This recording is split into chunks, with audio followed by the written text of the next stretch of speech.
Hi, I am Atika. You might be wondering why I am looks so sad. Me. There is a lot released burning fossil fuels, uncontrolled from nuclear power plant and other else's.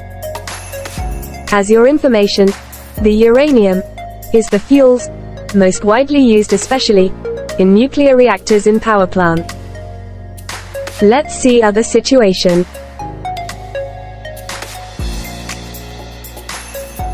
Oh no. Look, there was Chernobyl accident, was happened in 1986. This accident was the result of a flawed reactor design that was operated with inadequately trained personnel. The steam explosion that released is 5% of radioactive reactor core into the environment. What possible health effect of radiation and contamination? It can be classified into two, which are short-term and long-term. The example of short-term, acute radiation syndrome and cutaneous radiation injury, while for the long-term health effect of radiation exposure and contamination are cancer, prenatal radiation exposure, and mental health. Radiological environmental impact assessment can be divided into two categories, that is assessment for the protection of the public in normal operation and assessment for the protection of the public against potential exposures.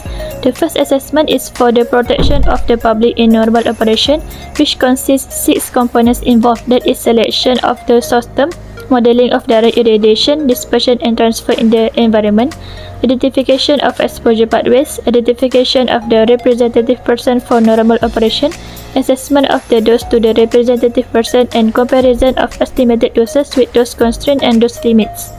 Assessments of the dosage to the public due to discharges arising from the operation of the facility or the conduct of the activity are used in the radiological environmental impact assessment for the public while it is normal operation. Generally, the radiation source should be described in relation to public exposure as the first component of the evaluation. The transport of radionuclides in the environmental media and their dispersion in the environment should also be taken into account in relation to the location and the indicated exposure paths to determine the representative person's intake of radionuclides, internal exposure or external irradiation, external exposure. The activity concentrations estimated in various environmental media should be combined with pertinent data on living habits and conditions such as breathing rates, water consumption, food consumption, and time occupation aspects. Dosimetric data should be matched with radionuclide intakes and external irradiation to determine doses to the representative individual for comparison with pertinent criteria such as dose constraint.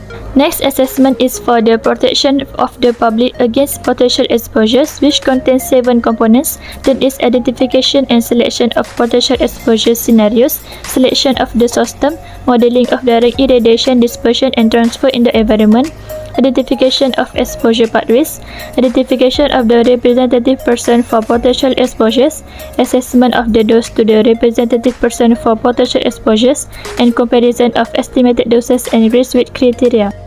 The estimated of doses to the general population as a consequence of hypothesis accidents discovered through safety analysis should be used in the prospective evaluation of possible exposures, or it should be used to calculate a measure of the risk of health effects.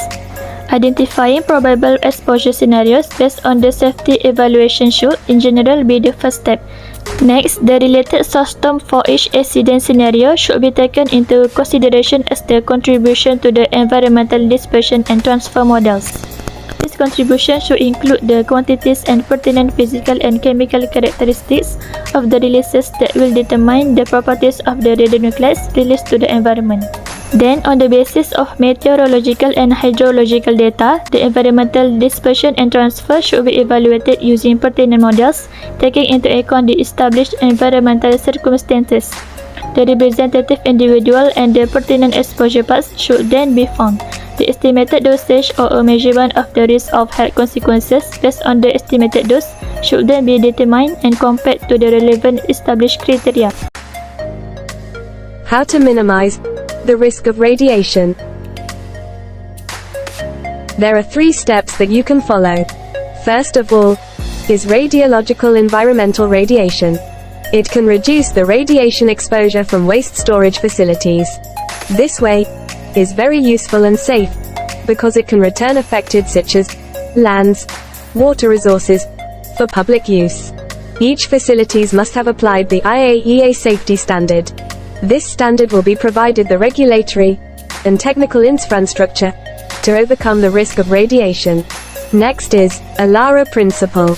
This principle is based on to minimize of radiation doses and limiting the release of radioactive materials to the environment.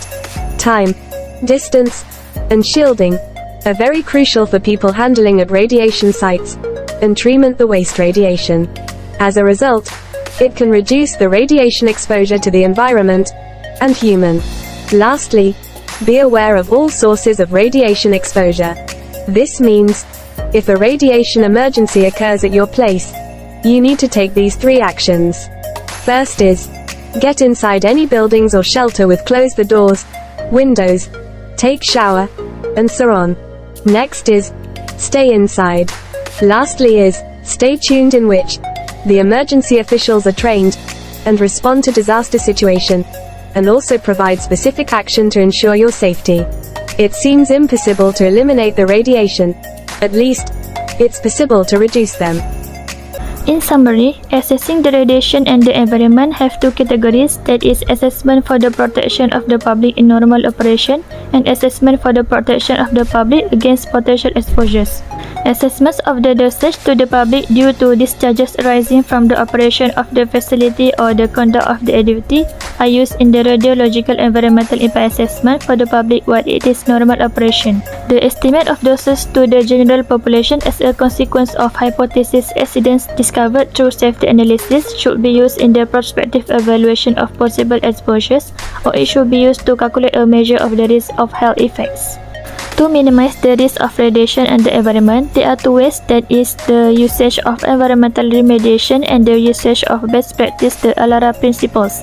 Environmental remediation usage can reduce the radiation exposure from waste storage facilities, from contaminated soil or other contaminated infrastructure, groundwater or surface water, while the ALARA principles can reduce external and internal radiation exposure.